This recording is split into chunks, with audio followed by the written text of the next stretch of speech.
Bonjour et bienvenue à l'IUT Mesures Physiques de Bordeaux.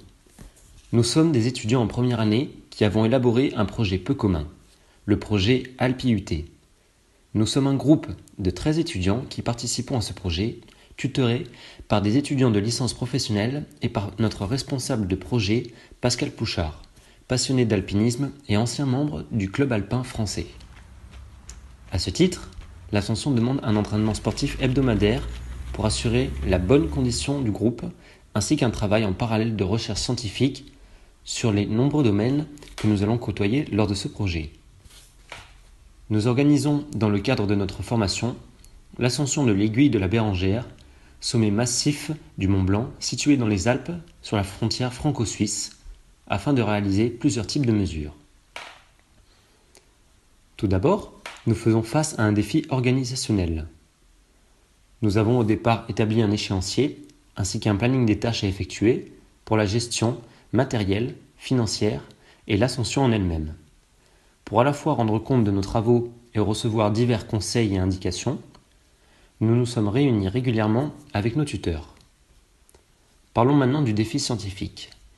Afin de lier le projet à notre formation, nous effectuerons lors de l'ascension une série de mesures.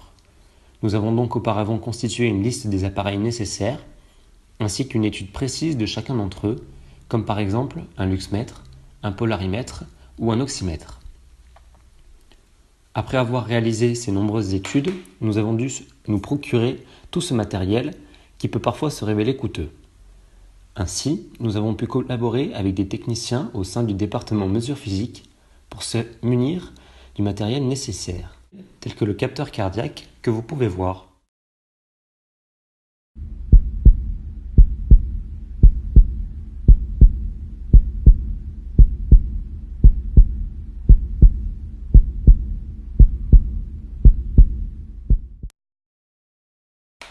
Ce projet a également nécessité une collaboration interdépartement pour récolter des fonds, ce qui nécessite de nombreux déplacements.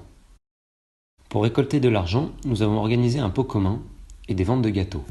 Pour la vente des crêpes, on le vend demain? Ouais, on fait demain la vente des crêpes. Je vais faire ça, on va faire les crêpes ce soir avec eux normalement. Et on les vend demain. D'accord, on le fait à 10h et on met une affiche pour tous les avertir? À chaque pause quoi. On fait pas que à 10h, on fait à chaque pause. Ok. Et on fait ça toutes les semaines, comme ça on pourra ramener un peu d'argent? Ouais. Ok.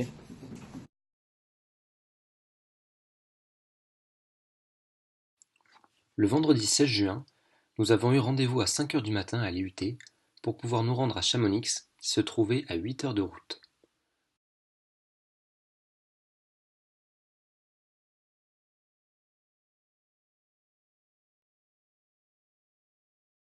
Après ce petit périple en voiture et une bonne pause déjeuner, nous sommes arrivés à 14h à Intersport pour pouvoir louer le matériel nécessaire à notre aventure. Piolets, baudriers, chaussures et crampons sont le matériel que nous avons utilisé. Par la suite, nous sommes arrivés sur un petit parking où nous avons rencontré Guy Pellerin qui nous a donné les premières directives de notre ascension tout en nous préparant.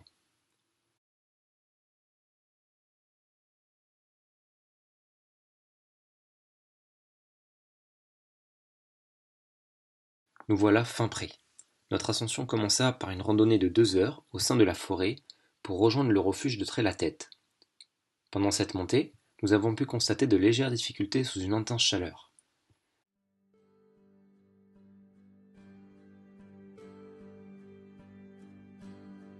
Arrivés au refuge, nous rejoignions notre dortoir et soignons nos petites ampoules sans oublier la douche.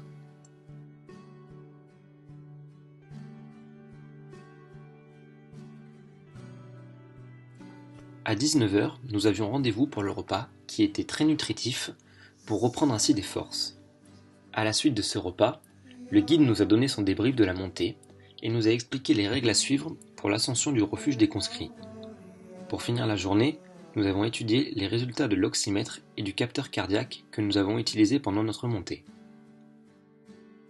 Levé 7h le second jour, pour un petit déjeuner à 8h, pour partir à 9h et rejoindre ainsi le refuge des conscrits. Cette fois-ci, nous avons dû faire face à une ascension de 3h30 et un dénivelé de 750 mètres.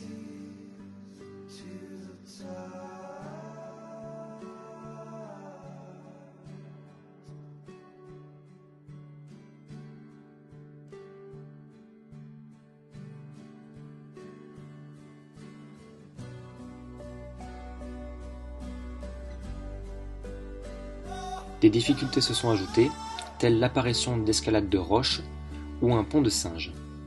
Nous avons pu même commencer à marcher sur de la glace, ce qui a pu entraîner quelques chutes.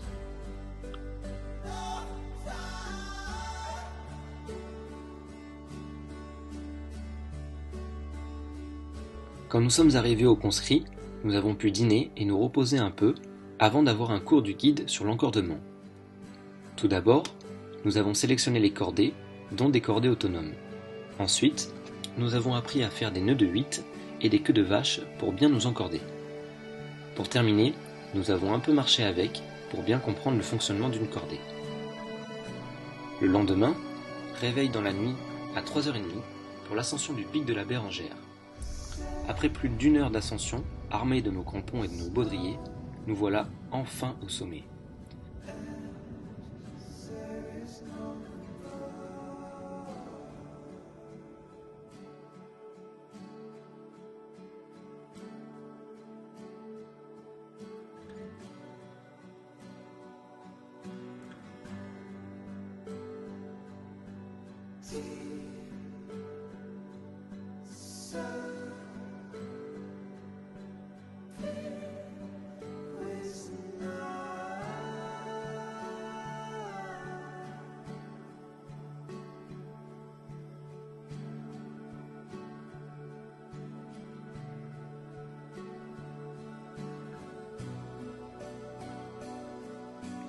« 3425 mètres, d'où l'on surplombe un paysage à couper le souffle.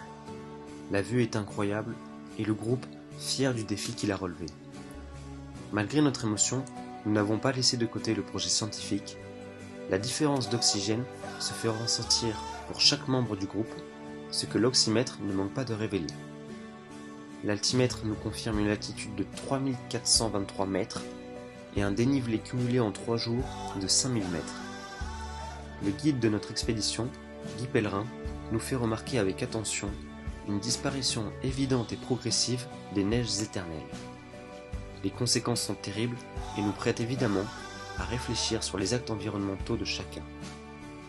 Vient enfin le temps de la descente jusqu'au refuge des conscrits, d'où nous récupérons quelques affaires, puis repartons aussitôt vers le parking.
Après 4h30 de descente, nous parvenons enfin à rejoindre le minibus.